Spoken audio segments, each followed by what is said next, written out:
What does 11 o'clock mean? What does 11 o'clock mean? It means you should put your microphone in front of you so that they can... Actually, my audio was like really quiet last week. I don't know if you heard it because I didn't have the microphone close enough clearly. Yes. Or it wasn't turned up high enough. I don't know. Well, they're all identical. Or Andrea just dominated the conversation. Was that last week? Yeah, maybe. Was it? Yeah, it was. It was? Which is why I had to re-aim the camera. Hi, everybody. Hello. So Alex is a walking South Fellowship Church logo today. He is modeling all of our... And I would say my wife and I have constant arguments about this hat or the multiple that I have of it because I say it's blue and she says it's black. It is definitely black. It's definitely blue. No, it is not. Look at it compared to this shirt. Can you not see the difference between those two things? It is. It's a faded black. It's a faded black. It's definitely not blue, though. Do you know what? This is worrying because that's exactly what Laura says. It's faded black. Like, clearly, I'm the only one in the world that can see color. Everybody's wrong except me. Wow. Okay. But that is. I'm in the Laura camp. I'm team really Laura right now. Dark blue. She actually wants to do a poll on Sunday morning. She said she's going to set up a table. It's amazing. And I said, hold on a second. You think that's going to persuade me if you lined everybody at South up and said, do you spell color with a U or without one? They'd all say without one. Doesn't make them right. Wow. All right. There you go. Anyway. Decidedly not democratic. Let's put it like that. A little humor for you this morning. Yeah. So, we're here. We're hanging out at least I'm hanging out on the red couch, which is starting to get more comfortable. I don't know if I'm like, no, it's not more comfortable. I think I'm adapting to the red couch. So your expectations. I love this red couch. No, you don't. A lot of things a lot of good conversation have been had. I have deep, beautiful memories of this red couch. What are we talking about today? So, one, Teresa is going to barge through that door sometime in the next 10 or so minutes. She is? She is. With what? Like, is this like a 100th episode celebration or something? No, she's just going to take some photos for like our podcast page or something. And we had this whole debate about, so what time does Alex get into the podcast room so that we can take a photo before the episode? Or can you text me when you're done with the episode so that I can come in and get the photos? And I decided that we couldn't know when you were going to show up before the episode in time.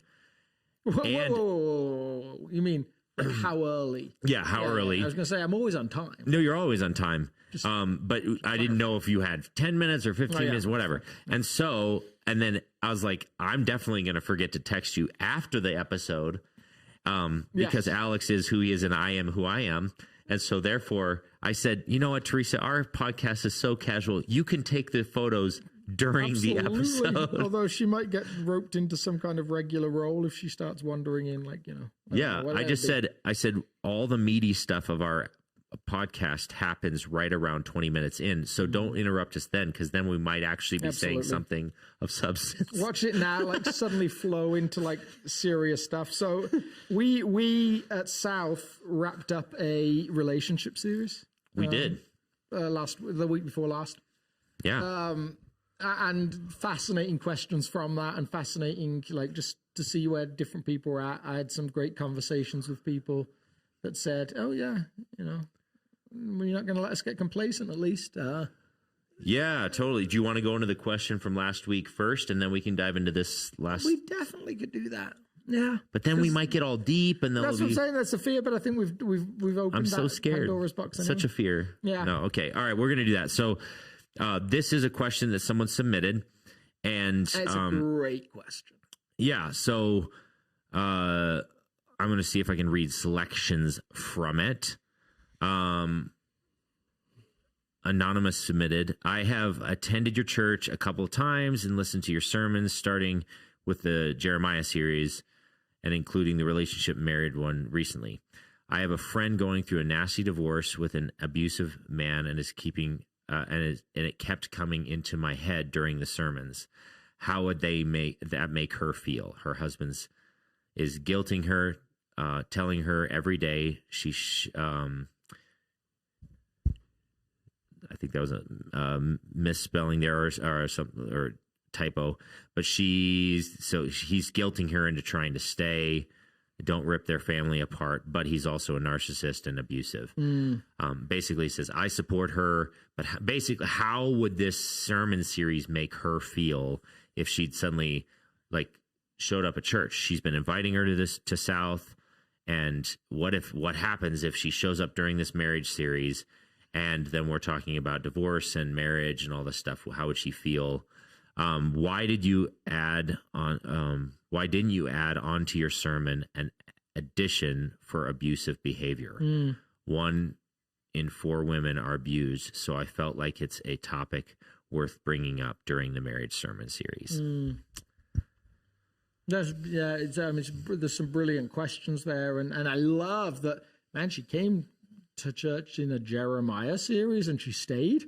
Yeah, that's serious. That's bold. That's serious. So I did definitely at some points early on give caveats around how I see abusive relationships. And you know, I said multiple times, even the ideas of reconciliation and forgiveness don't mean that the person gets to move back in, or that the police aren't called, or there's not like potentially some kind of jail time that has to be served, or there's not legal ramifications. Yeah. So I'd hope that across the whole breadth of the series, that was at least said. But what I would say is that it's hard to almost say it enough, like to not have some risk that people could hear guilt. In actual fact, I think one of the biggest temptations to not do relationship series is because you worry about how people will feel into. I mean, we've got so many people in 2nd or 3rd marriages at South. So like out of the national average percentages, we're probably well above that in our particular community as far as Christian communities are concerned. Just because we tend to be a church where people who felt ostracized by a childhood faith or whatever feel comfortable to come, or for some of the folks, there's folks in ours who went through a divorce, basically were shunned by their church, left the church for years, and then decided, I really want to try it again. They make their way here, and they're like, I'm not sure how I feel about everything, but this place makes me feel welcome. we got people that, you know, someone sided with one of the couple over a church sided with one of the couple over the other. There's all these different elements in play. So I share the question's tension of regularly I'll look out in a community in the middle of a sermon and think, oh man, how does this person feel? Like, how does this person feel? Because it is difficult. So what it makes it, I would say, even more complex is this. I don't think, I want to say this really carefully. So the Bible is written in a time where divorce was never in the hands of the woman. Yeah. Like there was no option to say, I'm just leaving. And not even like regulatorily necessarily. Yeah. It was just practically speaking. Yeah. She had no options. Yeah. There was like, why would you? Even if you were in a horrible living situation. Yeah. There wasn't oh man, I could have a better life with somebody else, or I could, you know, it was just, you stayed because you had to, because it was stay or starve. And so I think, like, when the Bible talks about divorce, it almost always talks from the point of view of the man, because it was the man that initiated divorce. Yeah. So that, like, there's some complexity there. Now, as it moves into some of the Greek speaking world, then some of the culture changes a little bit. And there are financially independent women, or there is women of power, or there's all those different elements that start to come into play. And you feel some of that in Paul's language in 1 Corinthians 7, where he starts to see a possibility that a woman might leave a husband who doesn't believe, for example, is an option she gives. But suddenly you've got these new Christian communities that have never known the Jewish world. And so some of their sense of like, in the Hebrew world, I think Teresa's trying to get through that door and she can't get in. No, she can't. She has a code. That's good. So some of the Hebrew sensibility of like who would have a woman who's already been married and left her husband, starts to fade a little bit in a culture that was more had more permission around sexuality and stuff. So I think that's all in play. And then one of the really hard things, and how you figure this out is so hard, just culturally, not even at a Christian level. How do you speak to cultures that haven't yet become like the culture you're part of? So if you hear, like, let me give you an example, the way some of American culture would talk to cultures that still practice slavery. Yeah. Like there's a language that comes out of our culture that says, what is wrong with you people? Blindly oblivious to the fact that most of our history was centered around slavery being a normal practice. And we're almost like, we can't believe you guys haven't figured this out yet. Isn't it obvious? Yeah. And so we're like, come on, get it sorted. Same would be true now of like of civil rights around sexuality. We have a system where even if we don't agree with homosexuality as a practice, for the most part, even followers of Jesus that would hold that paradigm of no, only heterosexual, only monogamous, we would still say, yeah, but you shouldn't be treated badly as a human being because of that. Yeah. Whereas, we look at African countries perhaps and we're like, what's wrong with you? Yeah, that's where we were 50 years ago, 60 years ago, 100 years ago. Yeah. There are still cultures where a husband is allowed to physically discipline a wife. That was true of our cultures just a couple of 100 years ago. Yep. And so we wrestle with some of those things. We're almost like, come on, this is ridiculous. And so it's hard when you're trying to cross these incredible time tangents, like we're talking 2,000 years of how you address that. So it shouldn't surprise us that the Bible actually doesn't talk a huge amount about what we would call physical abuse in a marriage. Yeah. Because in some cultures, it would have just been normal behavior. Yeah. And so what you have to do, so going back to this question, I feel like for whoever wrote this concern for a friend is one beautiful. Oh, I love that one sort of that longing for your friend to encounter the goodness and the grace of Jesus, and then their concern of like, how is your church community going to feel for that friend? Yeah. That's the exact kind of thought process and question that we want our members to have. Totally. So first of all, thank you. But to get to the question itself, I think that in our experience, at least for Alex, I did mention very in passing a couple times in the series, some of these other options when it comes to both divorce and marriage. And then I know that we heard from multiple people who had been previously divorced of how strangely this series on the goodness and the vibrancy and even the rigidity of marriage was actually that was the series in a lot of ways, but they felt freed from shame, freed from guilt. And so I would hope that if your friend had come throughout a series like this, that she would have heard the love of God that supersedes some of the detailed conversation about how should I interact when I don't like how the chores are managed, or even like the conversation about the covenant in marriage or things like that. I had just multiple people when I preached. I know you had multiple people as you're doing the series who were previously divorced, who actually felt very affirmed, seen, valued, and loved by God because of the series. So the hard part is like, how do you emphasize the fact that I genuinely believe that God's heart is devastated by physical violence, by abusive language in relationships in both directions. My advice to someone who's experiencing that kind of abuse is always like, well, you need to get yourself into a safe place. Yeah. Now I realize when I do that, it's hard for me to have a go-to scripture that says you should do that. Yeah, that's the weird, what, to your point earlier, it's not because of a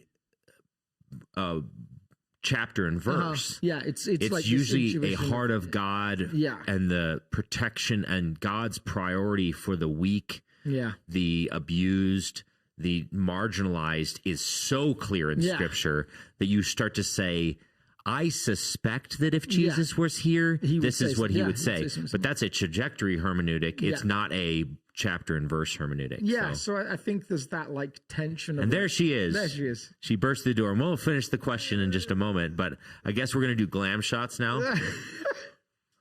Are we supposed to just pretend like we're doing our podcast since we're actually doing our podcast? Oh, shoot. So I think that... we're getting photographed, so... If we're weird, we're going to get all stiff now. There's always a camera. So I think we should... There's always a video camera, but now a static camera is making us nervous. Yeah. So not true. So I one of the things I think that we do at South, like when I think through how we speak, I always try and think of the people that would fit an unchurched category. Yeah. So there's always like, as much as possible, like caveats of even like around, and you and I have both done this, like if you're not following Jesus, you're off the hook for having to obey this particular element of his teaching. You know, in some ways, lucky you, because it's hard. And yet, if you choose to follow Jesus, these are some of the hard asks that he makes. So we try and think through every situation, but I know that it's not possible for us to create an environment where someone could feel that way every single time.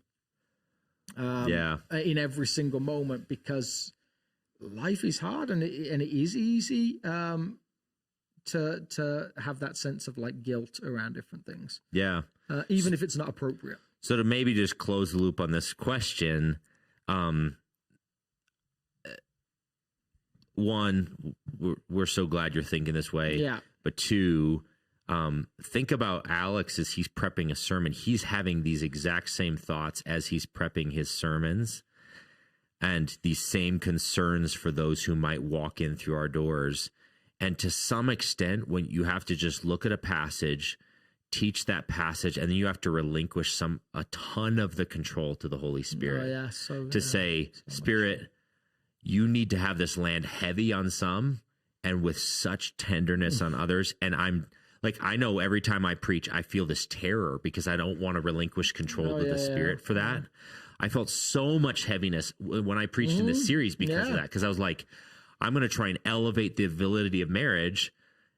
And then I know that there's divorced people in the room. And I was like, but I just had to trust the Spirit. And in some magical, amazing wisdom of God, he managed to do that for a lot of people. So for the same thing with inviting your friend, they may show up on a week where you're like, oh no, I know.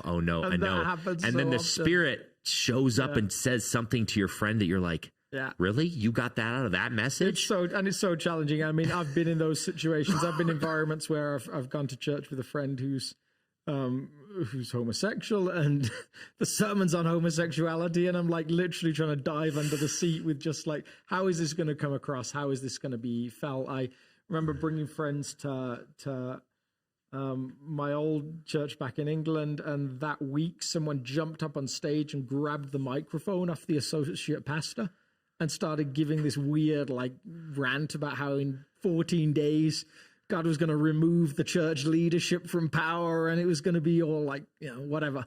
And I'm sitting there with my friends thinking, oh my goodness, what do they think about all this? And they leaned across to me in the service and said, is it always this good? And I'm like, what? What do you mean?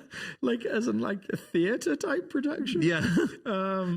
So there is like, those are more humorous example, or that one's a more humorous example, but it is, there are always going to be those tensions. And what I would say is this, like, one, you get to be the pastor to the person that you brought then and navigate them through some of that, navigate them through some of what they heard. And that's important because no one can know every single area of someone's life. But also know, as a staff, when we plan services, one of the things we do talk about is we don't want people who finally get up the courage to invite their neighbor to church. We don't want them leaving to lunch with that friend saying it's not normally like this. Like we do think through that for you, hopefully as best as we can. So, and like the segue is to this coming week is, you kind of have to just trust the Spirit to like take those words and have the tenderness and wisdom to know where to place them on each person's heart.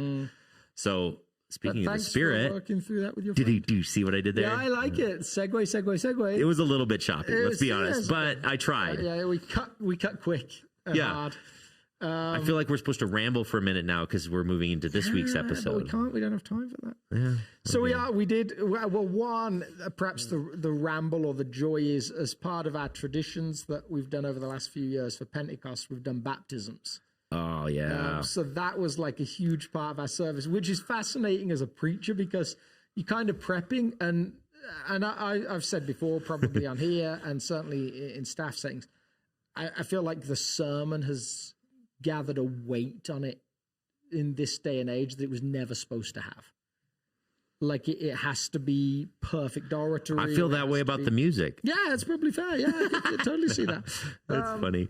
Both of us think the other person's job's more. No, it's just so it has this like sense of like, it was supposed to be thoughts about scripture that someone would get up and share, and it's become almost like an overburden. It's become a little too heavy maybe for the person holding it especially. And so the beauty on Baptism Sunday is that you're kind of prepping, you like, nobody's going to remember. Yeah. It just doesn't even seem like it matters that much. You can be up there, skiddly-dee, woohoo, woohoo. Yeah. Baptisms. And we've that like, we've got a good friend that comes to South, Kevin Butcher, who'll be preaching on Father's Day. And I remember him saying to me he's been doing pastoral ministry for a few decades now. And, he said they used to do baptisms on Easter Sunday. Partly because he just felt like, I feel like every Easter I'm trying to put the new spin on Easter. Yeah. Like what's the idea about Easter nobody's ever shared before? And yet you can't, you can't trump resurrection. Like how do you make that better than it is? And so they started doing baptisms because that was just, when you've got an ex-drug addict who jumps out the baptismal tank and runs around the sanctuary yelling hallelujah at the top of his voice, like that's what people remember. Yeah. And so we just had some amazing stories. We had a lot of kids baptized, a lot of students baptized, but also a chunk of adults that just some great life change moments. Yeah. If you weren't there, I encourage you to go back and watch. Unfortunately, it's only one of the services, but we had I think it turned into more than 16, wasn't it? I think, or was it 16? No, I think it was 16 pretty 16, much. 16 baptisms. And as far as I can remember, and I've been at South since the Stone Age, it was one of the most joyful celebrations of baptisms that I can remember here in this community, for a bunch of reasons. Just the stories we heard, just the full range of the demographics, all of these things, and then just the joy in the community too. That was one of the other things of it. It wasn't just the joy in the person being baptized. There just seemed like there was this beautiful energy in our congregation that was just, I remember I'm up there singing the song in between, they'd go under the water and then I'd burst into the chorus line, and there was several people in the room. They'd be paying attention to the story, and I'd see it on their faces. They're listening, they're smiling, they're encouraging. And then as soon as the person went under the water and we started singing this chorus line, you just see them go so vertical. They were just like so excited to praise God for this transformation. And there was probably 10 of them in the room that was just like, they could almost not contain themselves. That feel of like, seeing the story and hearing the life change, like seeing the process of baptism just that's always compelling. And then we've just chosen to weave in this holy water song. And of course, the water element is there, but that line that we sing every time, your forgiveness, like sweet, sweet honey, like it just, I mean, that's what we're singing about. We're singing about people finding forgiveness, finding new stories emerging from their old stories. Yeah. So that like, to me is the sound of Pentecost. And but technically speaking, you did also preach a sermon. Yeah, technically and you talked speaking, about some stuff and things. Yeah, I did. And I actually wrote some questions down that I had for you about those things. So talk about the series. Yeah, real quick. What I chose to do for this season was to take 3 weeks, and some of that was just pragmatic in that I had this 3 week from Pentecost, like the end of Eastertide. So if you're unfamiliar with church calendar, you have Advent back pre-Christmas, that leads into Christmas, into the season after Christmas, which leads up to Lent. Lent leads into Easter. Eastertide runs all the way to Pentecost, which is 5 weeks after Easter. 7 weeks after Easter. And then we head back into ordinary time. But I had this like awkward 3 week of like, it's Pentecost Sunday, and then I've got 2 weeks left that I'm preaching. Then I'm on vacation for 3 weeks. And you're doing a couple of those weeks, which is really exciting. But it felt like a 3 week series on life in the Spirit would land really well in that spot. And it's something we've wrestled with a couple of times over the last year. So just a great way to reinforce listening to the voice of God, great way to reinforce some of the Acts series that we dived into. So I just took John 14 as a whole and said we were just going to spend 3 weeks just in John chapter 14, which is like that chunk of John 14 through 17 is this really almost strange spot. It's like this thing that feels distinct, feels almost like you could pull it out and it would stand alone. Because it's like Jesus' longest teaching to his disciples. It just, he's really just talking at that point. Yeah. He prays over them at the end. He prays for us at the end. I mean, which is super cool that like in that moment, Jesus prays for every one of us following him now. And this is the only book that has this upper room and to the point that discourse. they've wrestled, like scholars have wrestled for ages with, is this real? Like where did this come from? Like Matthew, Mark, and Luke of only scholars who are writing dissertations and they're so hyper focused on it. And you're like, that's what sometimes happens to some scholars. Absolutely, they get like, but I think the challenge has been like Matthew, Mark, and Luke have already written at this point. This is amazing stuff. Why did none of them record this? I see what you're saying. Like it's distinct. So it's like, do you not remember Matthew, Mark, and Luke at the moment where Jesus said, "Let not your hearts be troubled. My Father's house has many mansions or many abodes." Like, seems like that would have gone in the book. And yet it seems like John, for whatever reason, which gospel account is it that says, Jesus did a whole bunch of other things and you can't record it all in all the John. Okay. John's like, I remembered more than everybody else, but there's still more to write. Yeah. I love that. It's like this throwing up his hands and like giving up on trying to do it all. So and so we part of the challenge with you have the church world, and then you have the academy, the scholarly world. And we try at South to blend the two a little bit. I try and pull some of the academy into the pulpit. The challenge there is that there's some things that have gained traction in the church over the last however long that are almost to the point of like rigidity. Oh, we found a word you can't say. Yeah. Wow. There's lots. So an example of that would be who wrote the Gospels. I mean, the idea that Matthew, Mark, Luke, and John all wrote them is a post-biblical tradition. Now, it's pretty early, so, maybe 2nd century or something like that, but there's nothing in the text that says, "Hi, my name's Matthew, I'm writing this," and, the best, like, locked-in one is Luke, because Luke and Acts are very closely tied together, and Luke starts talking we language at about the time that Luke joins the journey. So you get a little bit more with Luke, but the rest it's got some like scholarly at least question marks about it. So we're maybe a bit obsessed with like, yes, Matthew's like this and Mark's like this because of the person. And yet, again, nothing in the text that specifically says that's who wrote it. So with John, with the idea of a beloved disciple, John being very close to Jesus, again, it all makes sense. But Matthew and Mark share a lot more material. There's some like complete duplicates of language. Yeah. That even if we hold to the traditional view of it's Matthew and it's Mark and it's Luke, it seems like one of them said, "Oh, I'm going to use this segment from the other person's book." Yeah, Mark's In a probably the completely earliest, appropriate way. right? Yeah, And then- probably. Yeah. And maybe Matthew's like, oh, he said it so well. Yeah, I'm not gonna. So even if we hold, John's decidedly like, they already said all this. Yes. I'm definitely not saying that absolutely, again. like I'm gonna add a whole bunch of, and there's parallel, like there's beautiful symmetry. Like you see, you know, the idea of Jesus talking about how, you know, he cares for his disciples in all of the texts. In John, he specifically brings in this idea of, I am the good shepherd.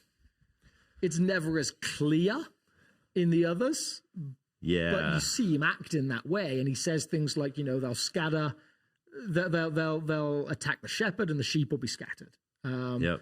So you see parallels, but there's definitely some things that you're like, this is just different. To the point that one guy even wrote a book called The Community of the Beloved Disciple, a guy called Raymond Brown. He's a Catholic scholar. And he made this argument, Jesus had two groups of disciples.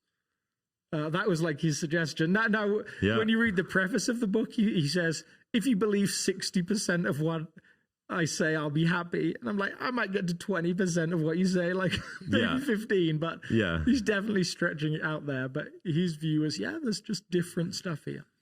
But most like evangelical scholars would say, there's enough symmetry there that it's different, but it fits, it makes sense. Yeah. But this passage, this 4 chapters is just a gift to the church. Had John not wrote it, we would be missing some compelling stuff. Yeah. I love the book of John. It's unless I'm deeply saturating in another book at a given moment, I'd say John is my favorite gospel. It's usually the gospel that I turn to if my soul starts to get tired or weary. It's like the place that I go to like awaken my soul in so many ways. And it does, like what I find with John so often, the moment in John chapter 7 where Jesus stands up in the festival and says, if anyone is thirsty, let them come to me, and streams of living water will pour from them. Yeah. When I feel dry and need those streams of living water, John's gospel as a whole is quite often where I would go to experience them. Yeah. Because Jesus just speaks compellingly in this. So this focus on John 14 is right after John 13, where it's pretty clear that it's all going. It helps if I actually get it on the screen. There we go.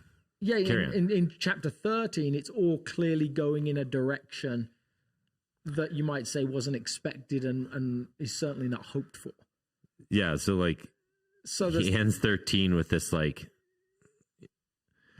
where am I going? You can't follow. Peter asks, why can't I follow you? Jesus answered, will you really lay down your life for me? Very truly, I tell you, before the rooster crows, you will disown me 3 times. Do not let your hearts be troubled. Yeah, it's the segue is just brutal. Like in that sense, it's like work on your transition statements there, John. It's a challenge, like to put yourself in their situation, but everything has looked great. Jesus has raised Lazarus from the dead and then wandered into Jerusalem with his almost army of people behind him, thousands of people lining the streets. And, and then as the road like comes in, it splits in Jerusalem as he would have entered, and he can either go to like the temple and teach, or he can go to the law courts and lead a rebellion.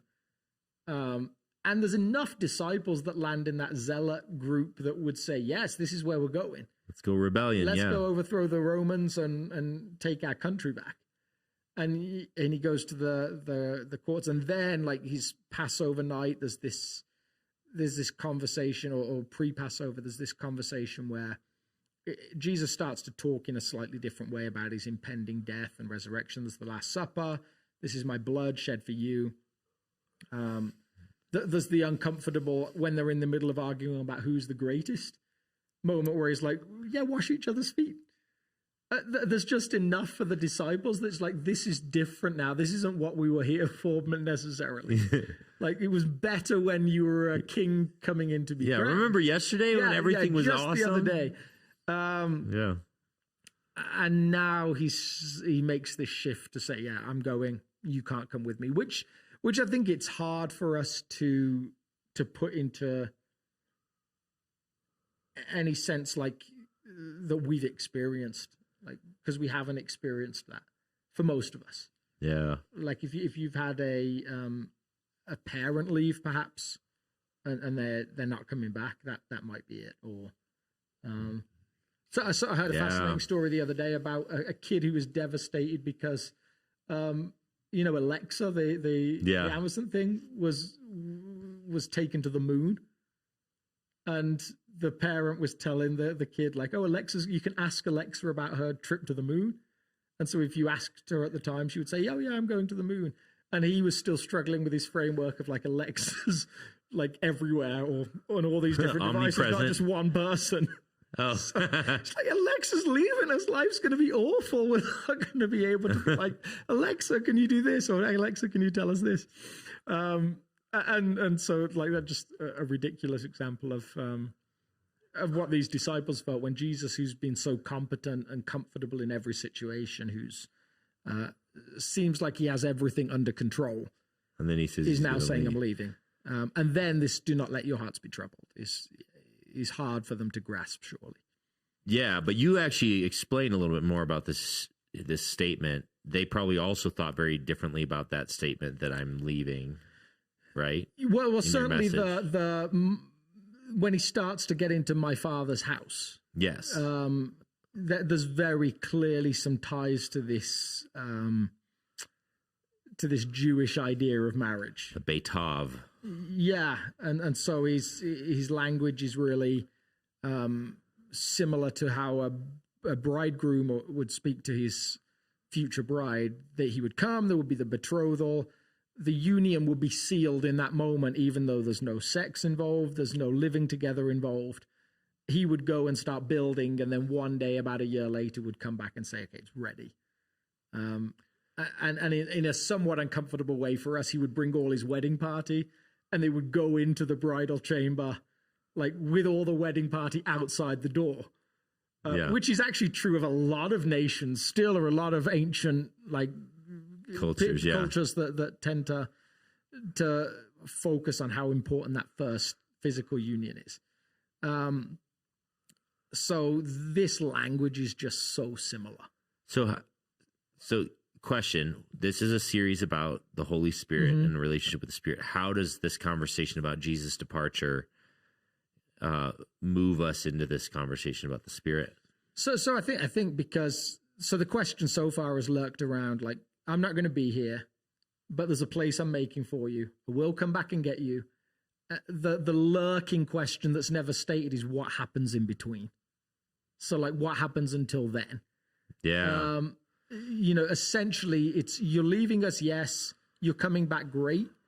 But in the bridal image, well, the wife continues to live with her father and mother until the day the husband comes. Yeah. She has a place to stay. She has a family that will care for her, sustain her, all those different things. The disciples' unspoken question is, well, we don't have that. Like, what happens now? We've put everything on you, and now you're expecting us to just wait. Okay, maybe it's a year, but you don't say it's a year. What happens now? Like, we're supposed to just like pick up the pieces. And then when he starts to say, and you're going to do greater things than I've done. Yeah, there's multiple crises in the soul of the disciples right now. Yeah. Like, and this doesn't heal all of them. No. Even the image of one day I'll come and take you to this place I've prepared, it doesn't fix the now moment. Yeah, totally. Like, so are we supposed to just wait for the Romans to come and kill us? you say that we've got work to do. How we're not able to do those things? Like, yeah, the triumphal entry. They're like, okay, now we're starting to get it. We're understanding. We're understanding. Yeah. And then this upper room discourse hits, and he's like, I'm out of here. And they're like, whoa. Yeah. Like 10 questions. One, how is this movement supposed to get solidified without its leader? Yeah. Wait, we're going to miss you. Like, we love you. We love your teaching. We love the character. We love seeing you interact with people. Yeah. And then you're ditching us. And then just all like, of these questions. Make sure you've got in your minds as you think through this, remember, probably the range of disciples, like 21, maybe Peter's like 21. There's an allusion to them, he and Jesus being the only ones that pay temple tax. Yeah. So maybe Peter's 21, but the rest could be as young as 14. So think back to being 14, 15, 16, 17, and just how scary stuff was. Yeah. Like how much you needed other people. How unindependent you were. And okay, different cultures grow up in different phases. You know, there's cultures where you're considered a man at 13. Yeah, but if you're like doing a national revival / revolt, in theory, yes, and then your key leader, the only true adult among you, says, "I'm out of here." And even if you, even if you're like, even if you're just becoming a rabbi. Yeah. You've got usually like training until 30 when you get to go and gather your own disciples. So there's still a good 10 plus years away from being considered anywhere worthy to start gathering a following. Yeah. Don't let your hearts be troubled. don't teenager, don't let your hearts be troubled. Yeah. Like, nothing to worry about. Nothing to worry about here. Yeah, no, it's not exactly like the modern teenager that might not even be able to boil an egg without like needing like YouTube to operate. But no, not quite. But it's still like that places this statement, "Don't let your hearts be troubled," in the context of like, whoa. Yes. No wonder he's having to say this. And because we're landing on John 14, like, and not the Pentecost passage in Acts and the following passages, let's rope those in for a second. Like, the Pentecost movement of Acts 2 does not make sense with this group of people right now. Yeah. Like, when we're talking about. Yeah, they don't have the Bible. This room. They don't have Acts to read. Yeah. So we've got like 7 weeks to get this group from here to Acts chapter 2. Like, in terms of like training a group of people for something, like training an army or training whatever.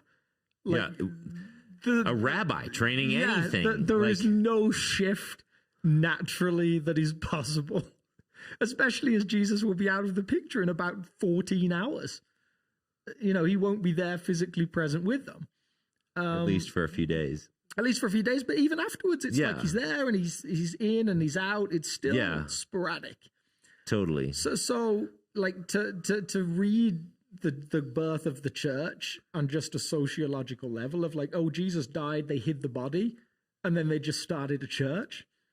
Like, it really is like to believe that you have and by the way, like, a church that's literally taken over the globe in many ways. Yeah. To believe that, you really have to have got to a point of like, well, I'm just ruling out resurrection just on premise. And I'm gonna try and find the next best reason, even if it's just horrendous.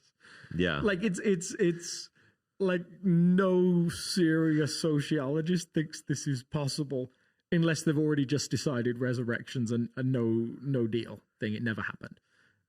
This is not a logical conclusion for how the church is birthed. And ironically, the Christian answer to that weirdness of how did this movement even happen, given all of this, is twofold. Mm-hmm. One is resurrection, but the other is exactly what we're talking about in the series, which is the Spirit. Yeah. And when you factor in the bodily resurrection of Jesus and like the many who actually saw that's a huge reason why this movement got some traction. But then two, the power of the Spirit just like is so evident in all that. And the Paul will later say 500 people saw Jesus alive. And we both know people that work in a lot of discipleship making movements in Islamic countries there's thousands of them going on right now, and thousands of movements, not just thousands of new followers of Jesus. Hundreds of thousands of churches. And millions of followers of Jesus, and so many of them, like huge percentages of them in Muslim countries, would say, I became a believer because I saw a vision of Jesus. Like, it's like the resurrected Jesus is still appearing to people today. Yeah, I think I told you that I talked to a church planter from Indonesia, and he goes, I was like, yeah, so how do you start one of these movements? And he goes, like, usually someone walks up to me on the street and says, I saw you in my dreams last night. Yeah. And I'm supposed to ask you this, this, and this. And he's like, okay, let's talk. Yeah, like, absolutely. You know, just incredible. Like, I was like, oh, that's like the normal church planting strategy that you have, is that something miraculous happens. Yeah. Oh, really? That's so similar to ours, which is just we mail everybody in a 6 mile radius. 6 mile. If you're mad at your old church, could you come to our church? Oh God, it's a little different. Yeah, a little different. So you're right. Like there is this twofold. It's the resurrection is real, and the Holy Spirit is given to the church. And Jesus, in, I think, is it verse 17 of chapter 4, which is, I think, was what is chapter 4? Sorry, chapter 14. I was like, 4? 14, where did 4? Stick with where 14. did 4 come from? 17, the Spirit of truth. Yeah, the world cannot accept him because it neither sees him nor knows him. We'll actually go back to verse 16 as well. And I will ask the Father, he will give you another advocate to help you, with the implication, and we'll get a little bit more into this again this week, that Jesus has been their advocate up to this point. Like the another is an important element of the text. And he'll help you and be with you forever. And that forever then, like, if they had any sense that the I'm going away and coming back was just mark a year and it will be then, he seems to like give more sense of, it could be a while. Yeah. When he says forever. Interesting. And all of that seems tied into the preceding passage where he starts to say, and the things that I've done, you'll do those same things. Yeah. Which leaves us with this, like, has always been this challenging point for the church in the modern world. John Wimber, who was really famous for his work with like the vineyard churches, like the third wave, as it was called, when he became a follower of Jesus, he said, I went to a Bible study and we'd been talking theology, all these different elements, and reading the Bible together. And he said, I looked at them and said, when do we do the stuff? And they were like, well, what do you mean? This is the stuff? And he's like, no, like the stuff in Acts. Like, when do we do the miracles? When do we do the healing? When do we do the prophesying? When do we do all of the things they did? When do we do that? And like the answer he was really given was, well, we don't really do that anymore. And that led him to this pursuit of the Holy Spirit for himself. Yeah. Oh man, what an challenging question. Yeah. So it really does, like, even just for us to contemplate the idea that anything that happens in Acts is up for grabs today. Yeah. Like there's nothing there that can't happen in Littleton in the 21st century. That's a hard thing. It is. Yeah, and this Sunday you're going to answer all of those questions, right? Well, so okay, you made a statement in the message. I don't remember how you phrased it, but this was the question that popped up for me personally as you asked this question, or as you made some statements. I wrote down, the church is less spiritual than the world.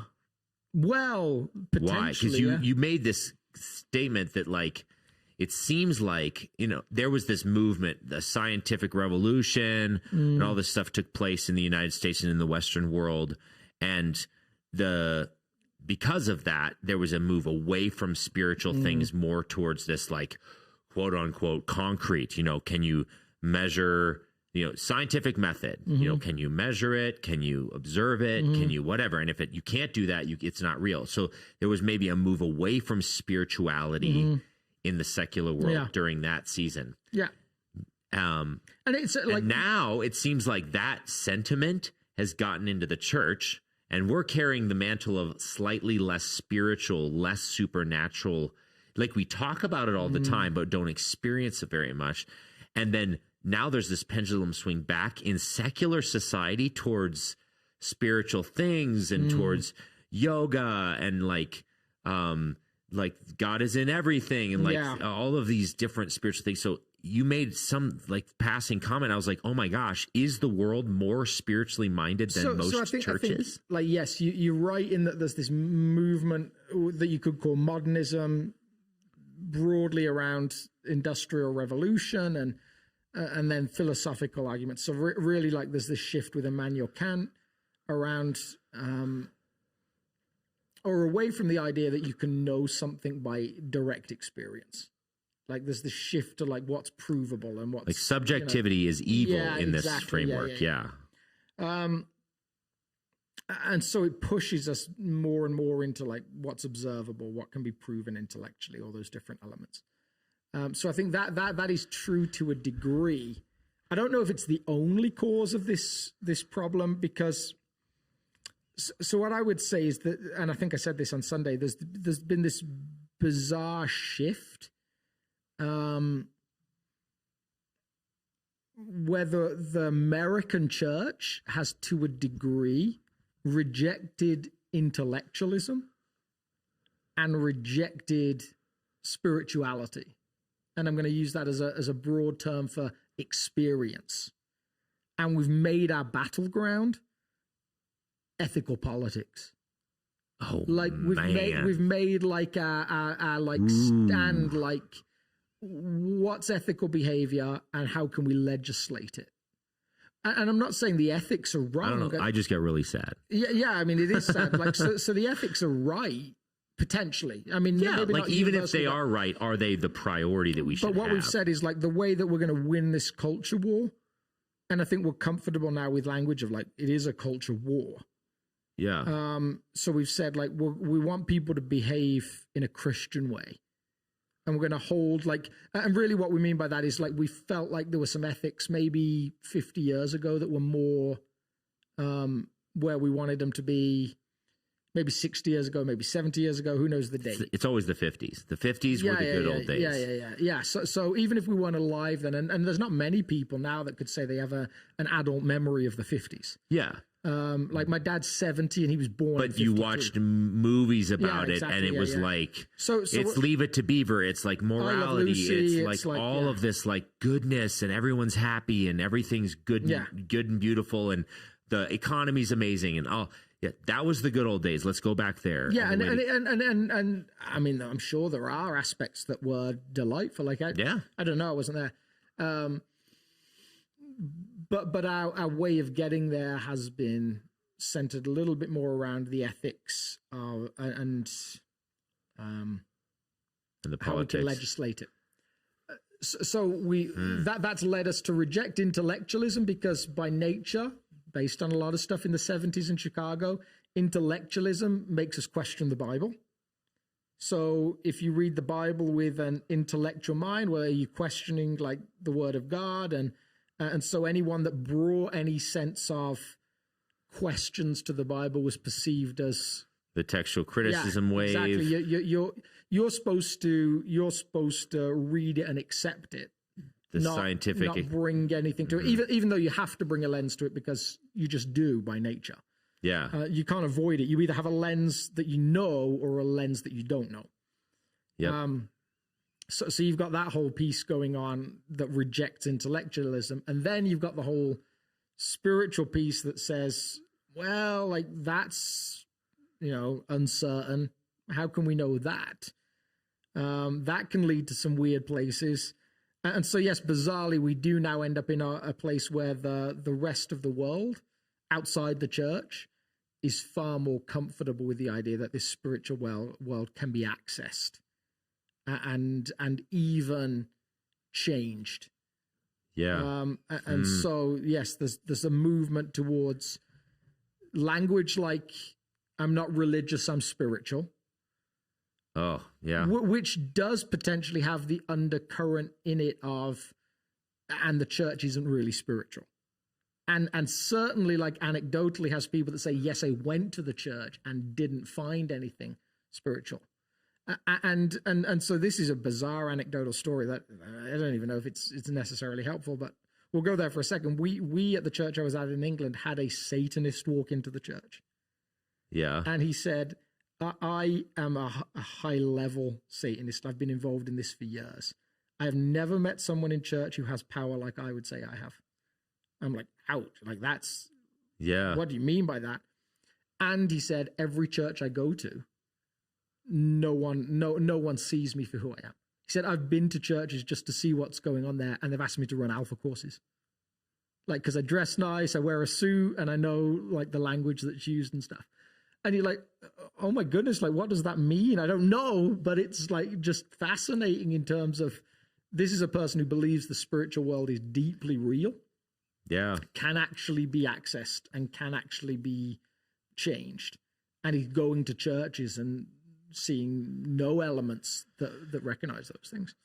Yeah. So you just created lots of problems, and we're 55 minutes in. I feel like we could start an entire new episode on that subject. Fortunately, we're in a series that's going to be talking about the Spirit for multiple weeks. And I think one of the things we'll try and recognize, and there's not an easy fix to this because it affects me as well, and we've talked about this too. What's the marker of this community right now? These 16-year-olds that are about to lose their rabbi and be told they're supposed to change the world without him. It's desperation. Oh, yeah. Like it's like there's no other option. Either Jesus is right and you're going to send a comforter who's going to help us do all the things that we need to do. Yeah. Or you're not, and we're screwed.